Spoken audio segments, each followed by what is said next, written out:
Bonjour et bienvenue dans cette vidéo de présentation des nouveautés de la saison 2 de ce championnat de foot de billes.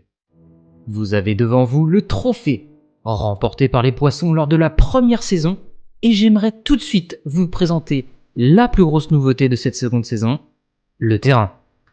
Le Master Arena, un terrain qui pourra accueillir jusqu'à 300 spectateurs. Des vitres ont été placées tout autour du terrain afin d'éviter un grand nombre de sorties.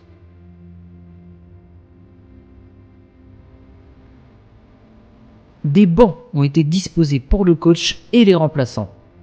Un tout nouveau et très beau terrain, j'espère que vous l'apprécierez. Pour ceux qui sont nouveaux, je vais réexpliquer les règles.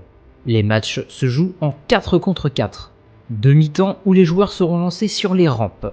Dès qu'une bille passe la ligne d'une des deux cages, c'est un but pour son équipe.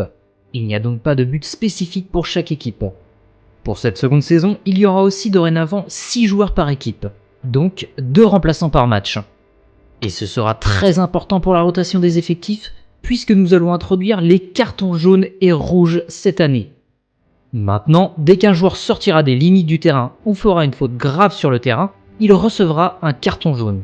2 cartons jaunes égale 1 carton rouge bien évidemment, et donc il est possible que des équipes finissent le match en infériorité numérique. Il faudra faire attention et ce sera au coach de gérer les remplacements. Un carton jaune ou rouge durera jusqu'à la fin du prochain match où il l'a reçu. Maintenant que nous avons fait le tour des règles et des nouveautés, nous allons pouvoir passer à la présentation des équipes et nous allons en accueillir 3 nouvelles. Mais tout d'abord, commençons par les champions de l'année dernière, les Poissons. Nemo, leur coach, a décidé de faire passer Hippo, le défenseur de l'année dernière, sur le banc et le remplacer par Fisk, une toute nouvelle recrue. Seconde équipe, les Arlequins. Second lors de la saison 1, ils ont aussi été la meilleure défense du championnat et ont fini second de la Master Coupe. Peu de changements pour l'affectif, mais une nouvelle recrue très spéciale, le frère de Sucré, Suga. Et Lutti nous a dit qu'il allait les faire tourner dès que l'un ne marquait pas. Ça va donc être la compétition entre frères. Troisième équipe, les Verlifs. Une équipe très offensive qui a remporté la Master Coupe et fini sur le podium du championnat. Emerald, le coach, a mis sur le banc Olive qui sera remplacée par Pomme au milieu de terrain. Voici les Lava, une équipe qui avait très mal débuté mais qui a su s'imposer au final comme une équipe de haut tableau et finit avec la 3e meilleure attaque de la première saison. Pas de changement pour leur effectif, seulement 2 nouvelles recrues sur le banc, Silice et Sismic. Et voilà les Iguanes, une équipe qui a chuté à la fin de la première saison mais qui reste une équipe forte. Ils ont eu la 2e meilleure défense du championnat.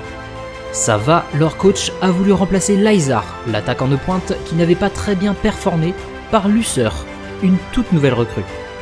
Tola, nouvelle recrue lui aussi, rejoint le banc de cette équipe.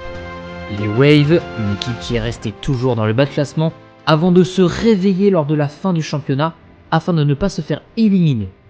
Ils cherchent maintenant à se faire une place dans le haut de tableau, et pour ça, l'attaquant de pointe Nazaré et le défenseur Tiupo ont été remplacés par Bellara et Chopes. Les Parottes, eux, ont évité de justesse la relégation l'année dernière. Et Pionus, le coach, est venu renforcer son effectif grâce à 2 attaquants, Kalao et Toucan, sur le banc.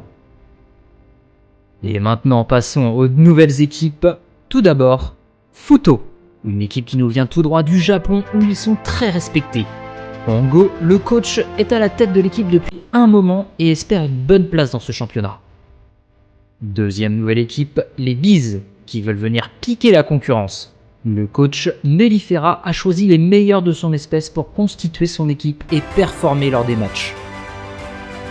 Et pour finir, voici la dernière équipe, les Galaxies. Une équipe qui a fait beaucoup de chemin pour venir jouer ici. Et malgré le fait qu'ils aient la tête dans les étoiles, il va falloir faire attention. Car Andromeda, le coach, a pu constituer son équipe parmi une infinité de joueurs et n'a pris que les meilleurs éléments. Les présentations sont maintenant terminées et voici l'agenda des rencontres de la première journée. Les matchs auront lieu tous les mercredis et dimanches à 18h30. Nous allons assister à 10 semaines de confrontation et de suspense pour au final un seul vainqueur. J'espère vous retrouver nombreux lors des premières YouTube afin de partager ça tous ensemble. Je vous invite par ailleurs à vous abonner pour ne rien rater des notifications. Likez la vidéo si ça vous a plu, commentez pour me dire qui vous allez supporter cette année. N'hésitez pas aussi à rejoindre le Discord qui est dans la description pour partager avec la communauté et venir parier sur les résultats des matchs. Je vous dis à mercredi pour le début de la saison 2, bonne journée.